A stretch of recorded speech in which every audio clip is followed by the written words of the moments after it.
Ang filariasis isa ka parasitic disease nga makuha sa kagat sang lamok. Tungod ini sa mga ulod na ginatawag na Wuchereria bancrofti kag Brugia malayi. Ang ulod nga ini hindi naton makita kag nagapuyo ini sa aton dugo.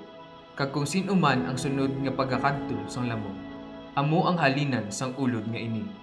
Kung ini magdugay, ini nagabuhat sang elephantiasis o ang pagdako sang parte sang kalawasan. Tungod sini, ang filariasis ang ikaduwa sa mga leading causes sang permanent nga disability sa bilog nga kalibutan.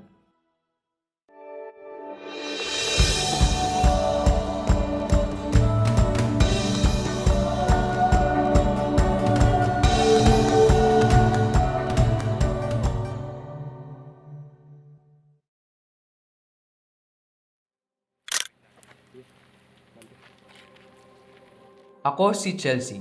Membro ako sang Team Sinag kag ang Oplan Takayan pagtapna sang Filaria ang proyekto namon. Halin sa poblasyon, 2 ka oras kami nagsakay sang habal-habal pakadto barangay Aguyan. Ini ang ulihi nga barangay na pwede maagyan sang salakyan. Halin Aguyan, magasugod ang 4 na oras na pagtaklad pakadto sa barangay Takayan, kung diin ang komunidad namon.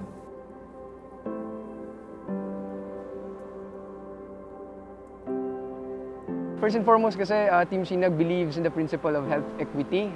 So binibigay dapat yung tulong sa kung sino yung nangangailangan talaga, di ba?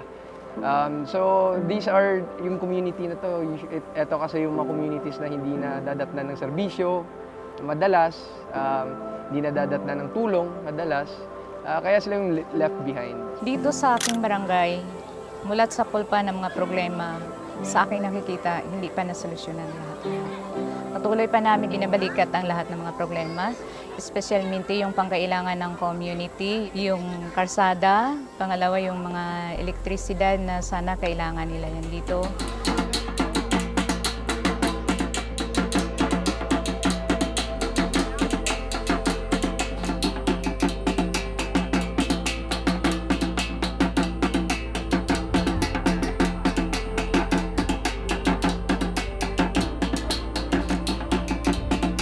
Buhat namon ang blood smear monitoring, kung diin mamonitor namon kung sino ang may positibo nga kaso sa filariasis. Tungod problema ang compliance kag coverage sa Takayan, nag-obra kami community-based health team kung diin ginapili nila ang 2 ka representative kada sityo nga mag-alalay sa midwife para magpainom sang bulong kontra filariasis sa tanan nga tawo. Para mabuhinan ang exposure sang tawo sa lamok, gintagaan namon sila sang insecticide-treated mosquito nets kag mga bright-colored long-sleeve shirts para sa mga gapanaging.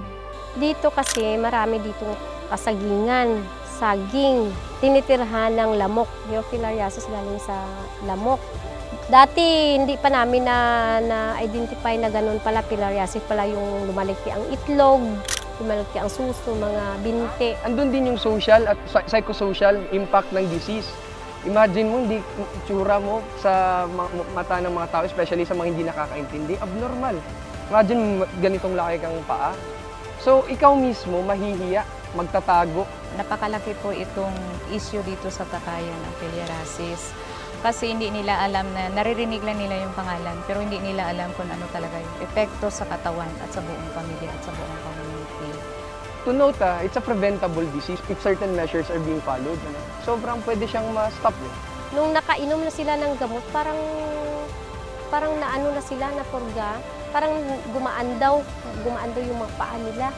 So sa ngayon, sa nakikita ko, sa maikling panahon yung nalagi dito, sa maikling panahon na kasama nyo sila dito, malaki pong pinangabago. Sige na silang mag-iinom ng gamot.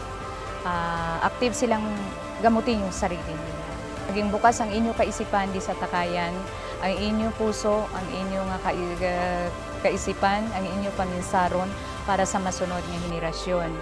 Kamo ang magdikta sang inyong balatyagon, hindi nga ibang tao ang magdikta. Ipadayon ta ang kauswagan, kakalinangan sa Takayan, paagi sa aton nga pag-isa. Isang unique experience na makasalumuha sila, mamuhay kasama nila. Walang kuryente, Walang linya ng tubig, signal ng cellphone, minsan andyan, minsan wala. Aabot sa punto na makakalimutan mo yung mundo sa labas ng community at makaka-interact ka talaga kasama nila. And this interaction breeds good relationship. So, in general, siguro, hindi yung barangay, hindi yung health intervention, hindi yung sakit na nakuha namin, na na-curb. Most of all talaga yung tao eh. Yung tao, sila talaga mismo.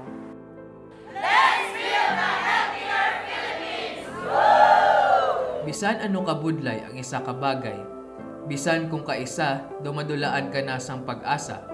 Kung kita magbuyluganay, makuha gid nato ng aton mga ginahandom. Labi na gid kumpara sa kaayo sang kadam-an. Ang kabuhi sang tawo biyaya halin sa langit. Kaupod ang kabuhi ko ka ang kabuhi sang iban.